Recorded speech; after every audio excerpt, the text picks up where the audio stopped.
Bonjour, c'est Amel du site passela5e.com. J'ai été guidée à te parler tous les vendredis maintenant et je vais faire une petite série qui va durer, je pense, quelques mois, je pense 3 mois, quelque chose comme ça. Et je fais une série du coup où je vais te raconter ce qui s'est passé depuis mes burn-out jusqu'à ma reconversion professionnelle et jusqu'à aujourd'hui. Pourquoi je fais ça? Alors, parce que j'ai rencontré énormément de personnes, énormément de femmes principalement qui ont vécu des burn-out et qui, au-delà du burn-out, étaient dans une situation professionnelle qui était très compliquée, où elles travaillaient énormément, où elles se reposaient pas beaucoup, où elles avaient peut-être des insomnies, où elles n'avaient pas le temps de vivre en fait, où elles se retrouvaient un peu renfermées sur elles-mêmes entre le travail et puis les obligations de leur vie personnelle. Mais il n'y avait pas beaucoup d'espace pour ce qui leur fait du bien, ce qui les nourrit. Et il y avait par contre beaucoup de questions sur à quoi ça sert la vie, en fait, qui suis-je et en fait, pourquoi est-ce que je me suis retrouvée enfermée là-dedans. Et comme je l'ai écrit dans ma newsletter récemment, je sens que notre planète, elle a tellement évolué et elle est tellement en train de continuer son évolution que de plus en plus, les personnes qui sont encore dans ces situations-là, en burn-out ou dans des situations professionnelles extrêmement inconfortables, vont être amenées à prendre des décisions, à sauter, à faire le saut, à sauter le pas vers une autre manière de vivre, une autre manière de travailler, une autre manière de vivre sa vie. Et ce que j'aimerais avec cette série sur le burn-out et la reconversion professionnelle, au travers du partage de mon parcours à moi, c'est plusieurs choses. La première chose, c'est déjà te montrer que si moi je l'ai fait, bah je suis pas extraordinaire. Alors si dans l'absolu je le suis, mais toi aussi tu l'es tout autant. Et si moi j'ai réussi, bah il y a pas de raison que tu puisses pas. Ça c'est la première chose. La seconde chose que j'aimerais avec cette histoire, ce partage en fait autour du burn-out et de la reconversion, c'est t'amener à voir que les enjeux de cette situation dans laquelle tu te trouves sont pas forcément là où tu penses. Tu penses peut-être d'un premier abord, là parce que tu es complètement le nez dans le guidon et en train de pédaler pour t'en sortir. Tu penses que peut-être que les enjeux sont « Ah oui, mais comment je vais gagner ma vie si jamais j'arrête ce travail-là ?» Et il faut bien que je travaille pour payer mes factures, sinon mes factures, elles vont pas se payer. Et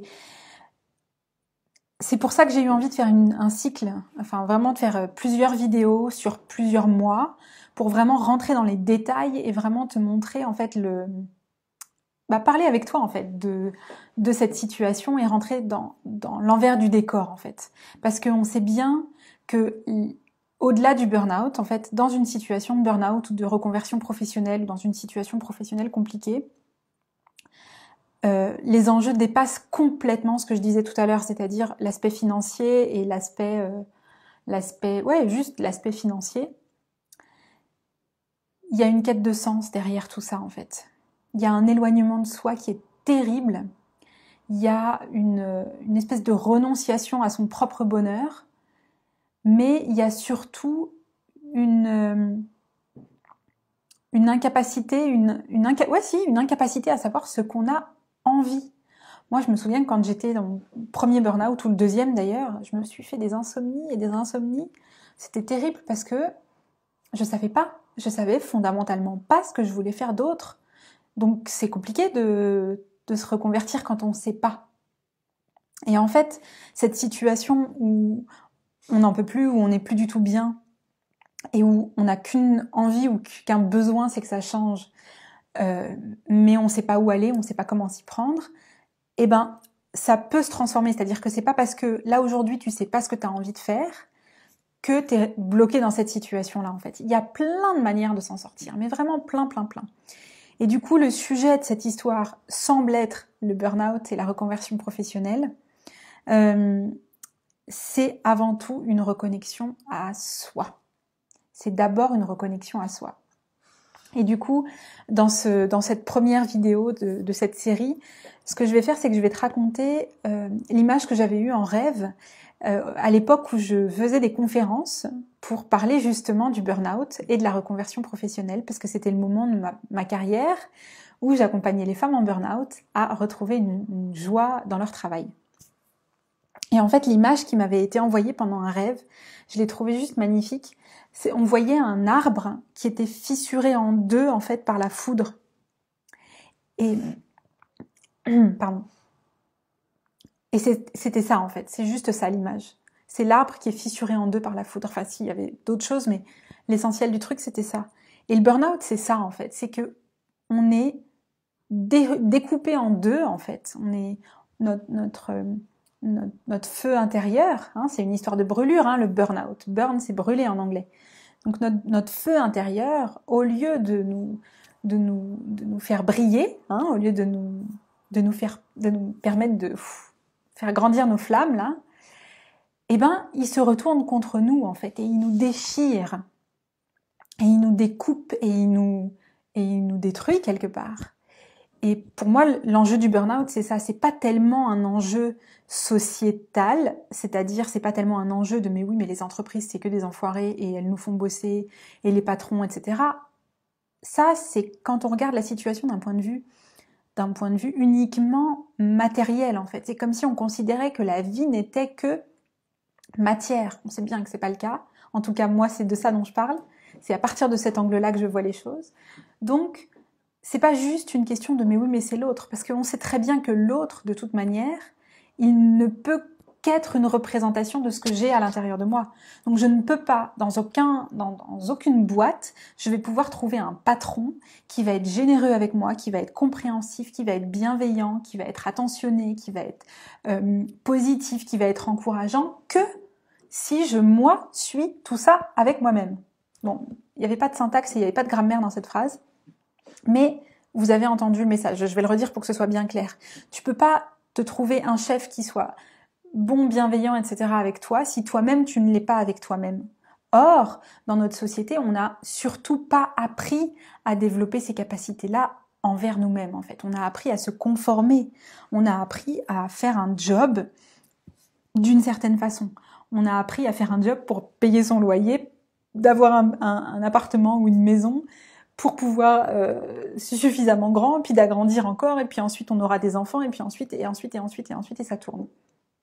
On n'a pas appris, notre système éducatif, notre système scolaire, notre système universitaire n'est pas du tout construit pour nous aider à nous épanouir, à devenir qui on est au fond de nous. Hein. Déjà, toute notion de spiritualité est complètement occultée de tout ce système-là. Or, nous sommes avant tout des êtres spirituels, nous sommes avant tout des êtres de lumière venus faire une expérience sur Terre. Donc déjà, dès le début, on se coupe d'un sacré pan de notre vie, en fait. Ensuite, même s'il n'y avait pas l'aspect spirituel, il n'y a pas du tout dans toute notre éducation de choses qui sont amenées à nous permettre de nous développer et de développer notre individualité. On ne parle pas de ça dans les études. Hein. On parle de normes, on parle de règles, on parle de... Même dans le système de notation, hein, c'est 20 sur 20. Hein. Tu peux pas avoir 25 sur 20 et tu peux pas avoir un système de notation différent. Et puis c'est chacun qui est noté en fait sur exactement les mêmes critères, alors que chacun, on le sait bien, a des qualités qui ne sont pas du tout les mêmes en fonction des uns et des autres. Donc, je remets pas en cause, enfin, si je remets en cause, mais je dis pas que le système scolaire n'est que mauvais. Je dis juste que il n'est pas amené, il n'est pas construit, il n'est pas conçu pour nous amener à nous épanouir, pour nous amener à faire fleurir notre flamme. Voilà. Donc, voilà, je vais pas partir plus loin pour cette première vidéo parce que j'ai vraiment réfléchi à une suite logique de tout ce que je vais vous raconter. Et du coup, c'est ce que j'aimerais te dire là avant qu'on termine ce premier échange, on va dire, ou cette première vidéo là-dessus. C'est qu'il va y avoir en gros une vingtaine de vidéos sur le sujet où je vais commencer pendant la première série de 10 à te raconter je vais commencer à rembobiner en fait, à partir du burn-out, et puis je vais rembobiner ma vie pour te montrer en fait les implications des implications en fait, pour qu'on arrive en fait aux origines de ce qui s'est passé, de manière à ce que toi aussi tu puisses le faire en même temps que moi en fait à travers les vidéos et que tu puisses toi aussi revenir en arrière. Parce que souvent, quand on est en burn-out et que ça marche pas et qu'on veut absolument se reconvertir, on est complètement tourné vers mais qu'est-ce que je vais faire et qu'est-ce que je vais devenir? Et si je sais pas ce que je vais faire et qu'est-ce que je sais pas ce que je vais devenir, bah, je continue à bosser. Alors que on peut aussi prendre le temps de prendre du recul sur sa situation. Et prendre du recul sur sa situation, c'est aussi regarder comment on en est arrivé là et pourquoi on en est arrivé là. Et ça peut paraître une espèce de tâche gigantesque. Tu vas voir au fil de l'eau et au fil des semaines et de ces vidéos que c'est pas si énorme que ça en fait. C'est finalement assez simple. Voilà. Alors, du coup, la première série, je vais rembobiner et décortiquer pour arriver aux sources de ce qui s'est passé. Et puis, dans la deuxième série, en fait, de la vidéo 11 à peu près jusqu'à la 20e, ce que je ferai, c'est que je raconterai la suite, c'est-à-dire du burn-out, comment je m'en suis sortie et comment j'ai reconstruit, en fait. Hein. Il y a la déconstruction, puis il y a la reconstruction. On rembobine et on décortique et on détricote. Voilà, on détricote, c'était ça le mot que je cherche. On détricote l'histoire et on détricote et on arrive au nœud du schmilblick. Et puis ensuite, on retricote, mais pas de la même manière. Hein, on retricote autrement, s'il vous plaît. Donc, peu importe comment toi, tu retricoteras en parallèle de moi, parce que c'est tout à fait possible qu'on fasse ce chemin ensemble. Peu importe comment toi, tu détricoteras, tu pourras aussi retricoter. Et ça pourra être... T'auras pas besoin de suivre exactement mon histoire et mon parcours. Par contre, dans mon histoire et dans mon parcours et dans l'énergie que je vais te partager là, eh ben, justement, il y a plein d'énergie. Et il y a l'énergie de toutes ces activations et de toutes ces prises de conscience que moi j'ai pu faire qui vont automatiquement passer, en fait.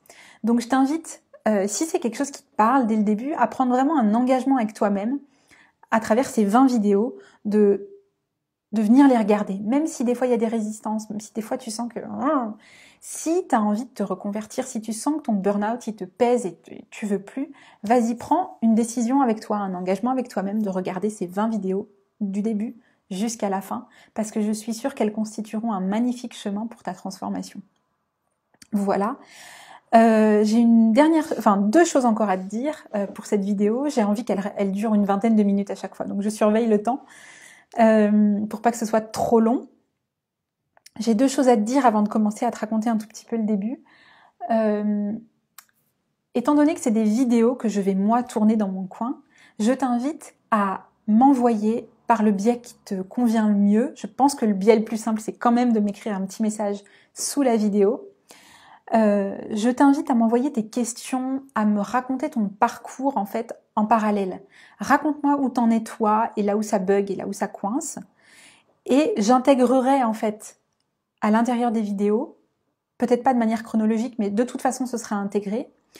J'intégrerai tes commentaires et j'intégrerai tes questions éventuellement, ou j'intégrerai ton parcours à l'intérieur de cette histoire.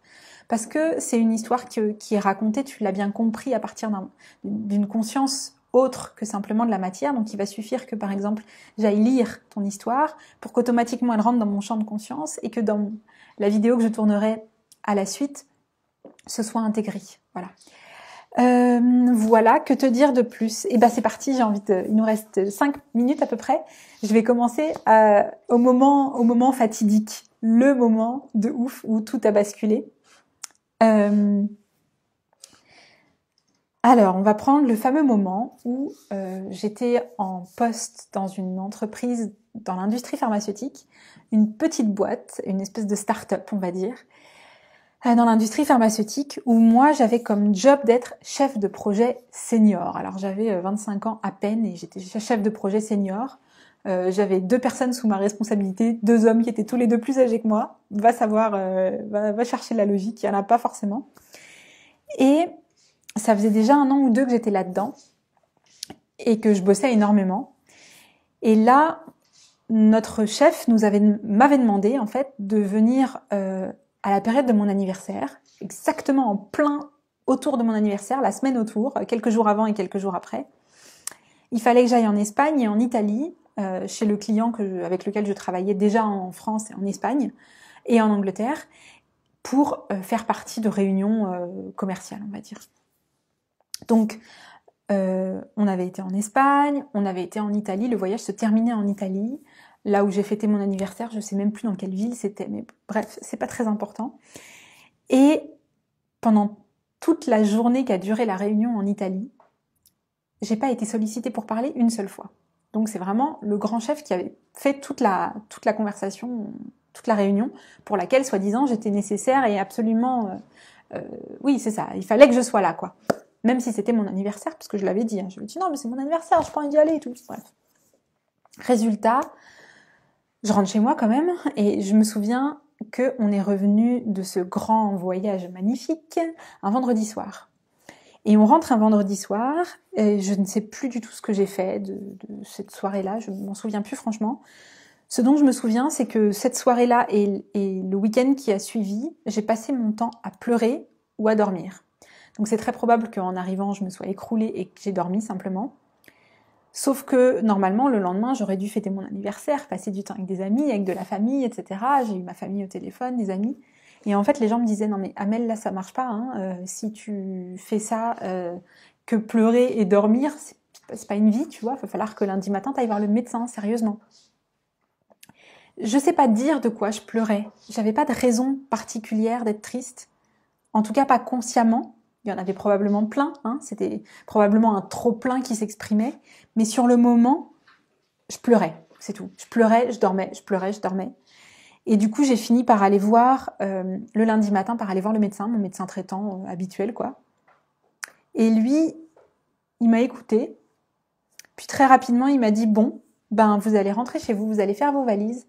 Et puis, je vous arrête pendant 3 semaines. Vous allez faire un voyage aller simple à la campagne. 3 semaines, c'est rien du tout. Maintenant, je vois les gens qui sont en burn-out, ils sont des arrêts maladie qui durent des mois et des mois. Bon, tout le monde a son histoire et chacun son parcours. À l'époque, je pensais que vraiment ça allait être le début d'autre chose. Il se trouve que j'en ai refait un de burn-out 2 ans après. Je te raconterai ça une autre fois. Et